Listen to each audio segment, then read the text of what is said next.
What's up, Tech Twins? Ray here from Twin Folk Tech, and today I want to talk to you about this beautiful device here, the Sony Xperia 1 Mark III. Now, with all of the craze going on right now with the Sony 1 Mark IV about to drop internationally here in the next couple of weeks, and then it's going to drop in the States in September, I want to say, which kind of boo-hoo for us, but it's going to drop in the States in September. I wanted to actually take a look at the Sony Xperia the Sony Xperia 1 Mark III, and then the Sony Xperia 5 Mark III, because I never played with any Sony phones before. I got my XM5s, I got my XM4s, I got the XM3s as well laying around over here. I've played with some Sony tech before, but I have never actually laid my hands on a Sony phone. So I gotta say, I am loving this device. I believe this is a 21 by 9 body here. And of course, you got your fingerprint reader on the side. You got all of these buttons on the side. So you got your volume rocker, your fingerprint reader / power button. You got your Google Assistant button, which is kind of redundant. But then you also have this textured shutter button here. So a physical shutter button, which is pretty damn clutch, because sometimes when I'm trying to snap a photo, I don't want to like hit the button on the screen. I would love for like an actual physical button. So that's pretty sweet. So you got the fingerprint sensor on the side, and I am definitely team fingerprint sensor in the power button, because this is absolutely incredible. So fast, so smooth. Just, you don't even have to think about it. My phone is literally unlocked before I even pull it out of my pocket. I know some people talk about accidental touches with the fingerprint sensor in the power button, where they accidentally unlock it in their pocket. I've never had that problem since I've had this. I've had it for a little over 2 weeks at this point, and I've been using it as my daily driver, and this is just an absolutely stunning phone. But a little bit more, you are still going to have what some people call an enthusiast port, what I like to call the 3.5mm headphone jack or headphone socket. This is not an enthusiast port. If people were still given the choice to have this on their devices, on these flagship devices, then they would absolutely take that option. But instead, you have smartphone manufacturers putting the screws to their customers, forcing them to buy Bluetooth accessories. The thing I like about Sony is they sell, obviously, Bluetooth accessories. They got the XM4s here, and then they've got the XM5s here. I can choose to buy these Bluetooth accessories, but I also really love some wired listening, some cabled listening. So I want to plug in a 3.5mm jack, or some headphones with a 3.5mm jack. I want that option. And it is so ridiculous that smartphone manufacturers have taken that away from customers. But I digress. Let me get off my soapbox. Also, another great feature here. I'm going to get back on my soapbox. Another great feature, you got your toolless SIM tray, where you can also have expandable storage. So actually right now, even though this device comes with 256 gigs of storage on deck, also 12 gigs of RAM, I have a 1 terabyte micro SD card in here, because I literally have my entire music collection stored on that SD card. Literally, just huge music library of FLAC files, because I'm a little bit of a baby audiophile, I guess you could say. So I have a ton of high resolution FLAC files stored on my micro SD card, and I want to be able to take my music around with me. I want to be able to actually listen to music without having, some computer algorithm, suggesting me a next track. I want to listen to what I want to listen to when I want to listen to it. And, I would hate if you have an album that you really like that gets taken off of a streaming service, and now you can't listen to it because you don't own it, because you've just been streaming it. But with this, I buy music quite regularly, and I always put my music on my SD card. So this is pretty great. I am loving it. So, of course, down here you got your USB-C power delivery. This phone comes with a 30-watt charging brick in the box. The new Sony Xperia 1 Mark IV, however, does not come with a charging brick or charging cable, but with the 1 Mark III, you still get the charging brick and charging cable, which is great. 30 watts of power delivery. Of course, you got NFC on tap here. You got these crazy lenses. I believe all three of these are 12 megapixel sensors, if I'm not mistaken. Because I'm not here to talk about specs. I'm not a spec junkie. I'm here to... Oh, hold on. I've got too many unlock attempts. Hold on. I'm not here to talk your head off about specs. I am here to just talk to you about how I've enjoyed using the phone. So again, for me, quality of life feature, headphone jack. Quality of life feature, expandable storage. Instead of being locked to only 128 gigs or 256 gigs, and not having my pictures, my music, everything that I want with me on the go. Not having that able to be added in a micro SD card, that is just a pain point for me. So I'm so happy that Sony still has that. You can call this an enthusiast feature. You can call this an enthusiast feature. I think this is what people want, but we don't have, as customers, we really are losing options or have lost options to be able to vote with our wallet. And this is an expensive phone. And this is not going to be for your average consumer. So still, at the end of the day, you're going to have the average consumers missing out on this wonderful option, just because of the price, because it's not marketed as much as, of course, your Apple and Samsung devices and things of that nature. This is really going to be for somebody who is super into professional grade photography and videography. I say that because Sony has the Camera Pro app here. And so with this, you can of course shoot in your just standard mode, your basic mode as they call it. But then you have, if you click on basic, you have these other shooting modes. You have auto mode, where the camera still automatically detects things, but it does some like extra stuff for you. Then you got program auto, so the camera controls the shutter speed, but you can toggle every other setting, the white balance, the auto focus, all this other stuff. You got shutter speed priority, where the camera allows you to manually control the shutter speed when you're capturing moving objects. Pretty sweet. Manual exposure, so you can control the shutter speed, and ISO to take those long exposure shots. And then of course you're going to have the this memory recall mode, and so you can just take these photos based on previous settings that you have. So many different shooting modes, so many different focal lengths. So you got your ultra wide, your 1x, 2.9 times, and 4.4x. So I'm a little out of focus. Nice, I snapped a good shot. But yeah, you got this physical shutter button here, or excuse me, this physical camera shutter button, and you can, like, if you just tap it lightly, you can kind of see what's in focus. I love that. And then of course you press down on it all the way to get your shot. It's so dope. So yeah, if you're someone who just like simple point and shoot photography, this is probably not going to be for you, because this, you have to get a little bit more involved in the quote unquote basic mode and auto modes. They're still a little bit less intuitive than what you would get on your more mainstream devices. And then also, I forgot in the camera app, you also are going to have a kind of a basic video mode, but you're just going to have a basic video mode here, because Sony is going to have a completely different app for video. So they have, where is it at? They're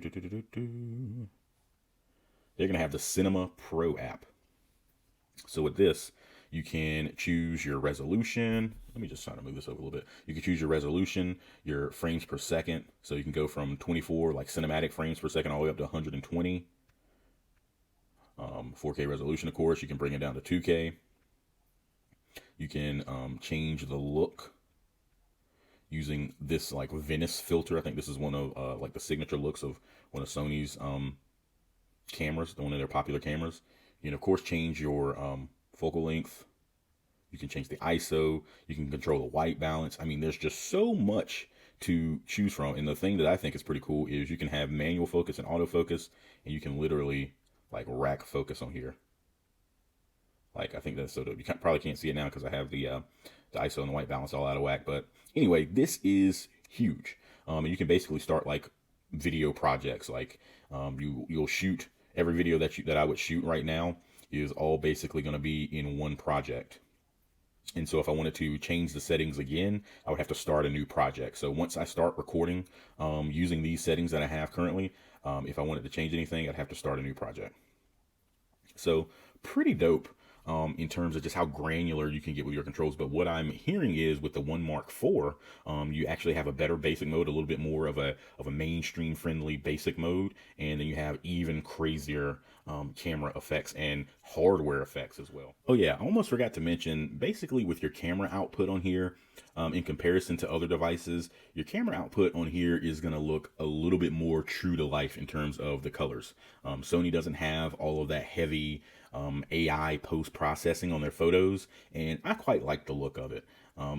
So yeah, I think this is one of those things that falls into personal preference, basically, when it comes to, how you like your photos to look. Do you like to have a photo look super true to life and then do your edits on it? Or do you prefer to have your phone already looking, unicorn puke, super saturated, ready to throw on Instagram at a moment's notice? It's really just up to you about what you want. I quite like the output of Sony's cameras, and yeah, so it's just going to be personal preference. But anyway, I'm throwing this part of the video in after the fact, so don't really know I'm going to throw it in yet.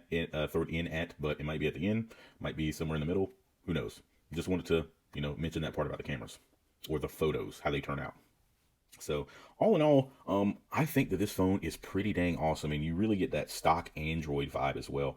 And I don't want to say stock, I'll say you get the closest to the Google skin of Android, because stock Android would just be a straight up like AOSP version of Android, but you get pretty close to what you could get on the, like in the Pixel experience here. You get really good, pretty regular updates, I'll say. I mean, it comes with like not a lot of bloatware, a lot of Sony apps, and it did come on like LinkedIn and Facebook, I think, but I just kind of, I didn't just disable them. I literally like ADB removed those from the phone because I don't want that crap on here. But yeah, you get a little bit of minor bloatware, but then a lot of Sony apps, and then the Google apps, and that's basically it. So all these millions of apps on here are mine, but this phone is dope. I don't have the home page on right now for Sony. I'm using the Nothing launcher right now, just because I wanted to play around with it. But this phone is damn impressive. You also have, let's test this out here real quick. This beautiful 4K 120 hertz panel. So 4K on a phone. And then the way that it is with the 16:9, or excuse me, 21:9 aspect ratio, like this is like built perfectly for cinematic content. This is a content consumption powerhouse. Absolutely love this phone. Videos have never looked as good. And then they have some very unique Sony features, like, I don't know if you can see this little white bar here. This is the side sense panel. So if I double tap on that, this has like a list of apps here that I use frequently. Got my headphones, Sony headphones app here for quick access, and I can access more apps there. I can also do this really sweet multi-window mode that Sony does. So basically, you have like these app pairs that you can use, or you can choose your own apps that you're using. So for me, I got Brave and YouTube running at the same time. So that's pretty cool. Love it. And you can literally pick like all this stuff. So pretty dope. What else? Oh yeah, let's test this out. So you are going to have this really, really neat feature from Sony called, what's it called? It's like vibration something. Let me look it up. Yeah, dynamic vibration. So with this, hell, I'll just test it with what they got on here. With this, it basically will vibrate, or actually, you know what? I probably shouldn't use this. Let me just use a copyright-free song on YouTube. You can literally feel the vibration as the music is playing.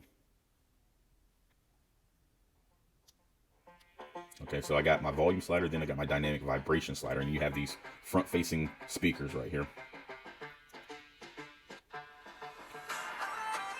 So as I have the music playing, even on a lower level, as I have the music playing, it is vibrating the phone.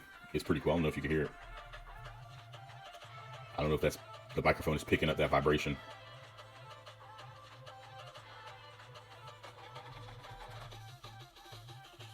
But it's supposed to help give you a little bit more of an immersive listening experience, which I think is pretty cool. The speakers on here are kind of weak, though, I would say. I wish they had like a bit more clarity and a bit more fullness to them. They're kind of thin, if you ask me, in comparison to things like, the iPhone or even your Google Pixels. But overall, I kind of enjoy it.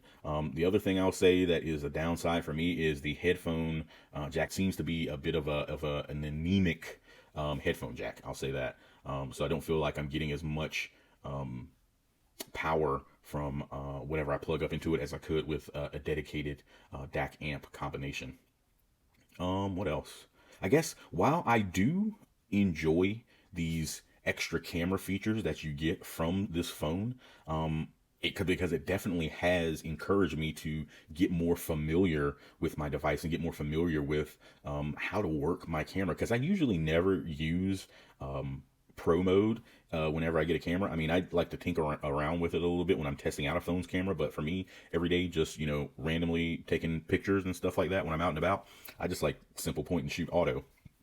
But for this has encouraged me to kind of set up more shots, if you will, and get into the moment, and really tune different features and settings to be able to get the shot exactly how I want it. But yeah, all in all, this is a banger of a device, and I am absolutely team fingerprint sensor in the power button.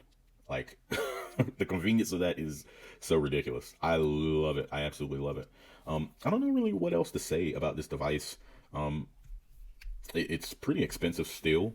Even at this point with the Mark 4 about to come out, this phone still costs like around $1,200, which, I mean, some would say it's overpriced since it's, coming in at that cost, and it's not a Samsung or whatever, but a Samsung or an Apple. But what you get with this is so much more than what you get with a lot of other phones in terms of actually being able to have more control over your device. I mean, whether you're talking about making that choice to have expandable storage, to get put in an SD card because you have that option of expandable storage, whether it's using wired cans or wired headphones or IEMs to listen to music rather than being forced to use a Bluetooth accessory, or just, I mean, because you're literally getting Sony's alpha like, I think the Sony alpha camera team is literally the ones designing this phone. They make a camera basically, and then they build a phone around it. So that is why these phones are so expensive. And these aren't going to be for your average consumers.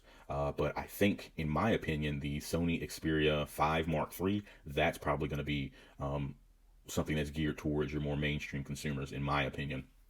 But for the Xperia 1 Mark III, I think this is going to be geared more towards those creators, geared more towards those professionals that want to, incorporate their smartphone into their professional workflow. They don't just want a phone. They want a phone that actually does things. Sony's not gonna name a phone a Pro and take away your headphone jack, take away your expandable storage. They're not gonna name a phone a Pro just to have that name. Sony's regular phones that aren't even named Pro, such as this, the Xperia 1 Mark III, these phones are more Pro than your iPhones or your Galaxy S22s or any other type of phone could ever hope to be, because you actually get to do things with it. You can use this as a monitor for your camera if you want. Like, there's a whole app dedicated to that, this external monitor app.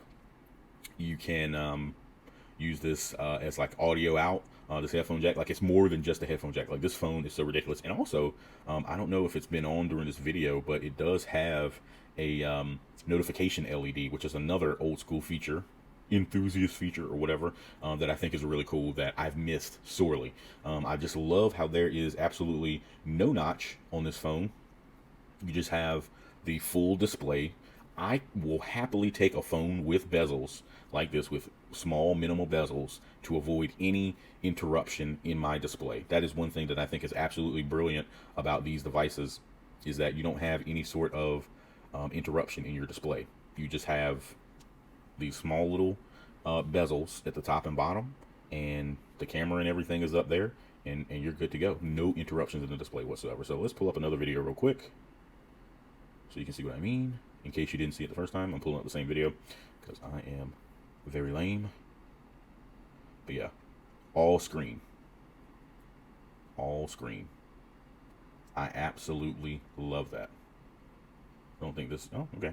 As I said, I didn't think it was in 4K, but yeah, it is. I absolutely love how there's no interruptions in the display. I hate notches. I hate hole punches, cutouts, and all that stuff. It doesn't have to be that way. And Sony has bucked every trend, and they have still delivered a device that feels modern, that feels fresh, that feels like it's up to the times, and it feels like it can hold its own against the competition out there. I just wish they marketed a little bit more, and I think that it would be really great if more people were challenged to do more with their devices. So Sony definitely pushes you to do more with your device when you're using a Sony phone. So all in all, I'll say the Sony Xperia 1 Mark III gets a huge recommendation for me, but only for those people that are interested in these sorts of things. This isn't going to be a phone. Again, this isn't going to be a phone that everybody and their mom will use. This isn't the phone you want to give your grandma for Christmas. This isn't the phone that you want to give your, TikToking girlfriend who would rather use an iPhone. You're not going to give this to her. This is going to be for those of us that love tech, love gadgets, and like to push devices to their limits.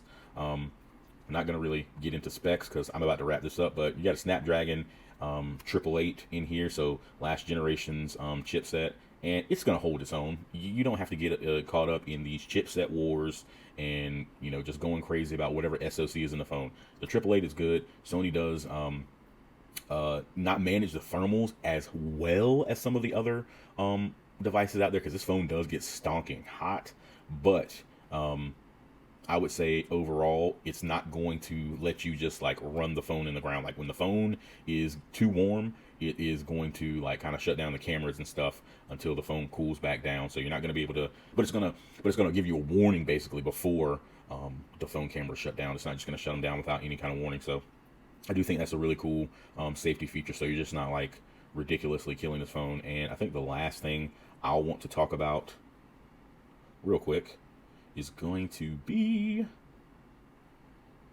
your battery battery settings. So your battery care features are really great on Sony. They really care about keeping your phone usable for a long time and saving that battery. So on this device, you have your auto battery care, where the phone just learns, when you charge your device, your habits and things like that, and your routines, and it is going to help save battery and conserve battery based on that information that it, figures out from your usage. Or you can set it as a custom battery care setting, where basically, I use this one, where basically I plug my phone in at night to have it charged in the morning, and this is going to basically trickle charge the phone. Like it'll hit 90%, and then at 90% it will trickle charge overnight, so that way you're not just sitting there with the full power delivery of your charger just going into your phone's battery all night long. So it'll hit 90%, and then you can set a target time for when you want it to be fully charged by, and it'll finish charging the rest of the way by that point in time. Or you can do it where it just stops charging after a specific charging limit. So you can set the charging limit at like 80%, 90%, whatever. It'll stop charging once it gets to that level. So the battery care features are awesome on this phone. Really love that about Sony. The battery life is not the greatest, because you have this 4K screen just absolutely eating the battery. 120 hertz, which will stop once the phone does get a little hot. The 120 hertz does kind of start getting a little bit jittery once the phone does warm up a little bit, but yeah, it will eat up some battery running this 4K at 120 hertz, and having all the Bluetooth bells and whistles and everything on. But that's why I pay for devices like this, because I want to have everything running constantly. You know what I'm saying? I'm paying flagship money, so I want to get flagship use out of my device. So I'm not going to be going into power save mode. I'm not going to turn the screen refresh rate down. I'm not going to do any of that. I want this max brightness. I want this at 120 hertz, and I want to be watching some 4K content on here. So that is why I get devices like this, because I want to run them hard. So I think all in all, the people that are interested in devices like these will be very pleased with the Xperia 1 Mark III, and probably even more pleased with the 1 Mark IV when that comes out. So, but this is still a worthy device to get. I think you'll have a couple years of software updates, because this just came out like I think it's last August. This literally just came out not even a full year ago. It was announced over a year ago, I want to say, but it didn't even come out a year ago at this point. So this phone definitely still has some life in it, and still worth it to pick up, I'll say. So I'll leave some links if any of you are interested to where you can pick these up in the description. And yeah, as always, be good to each other, be good to your tech, and stay twinning. Peace.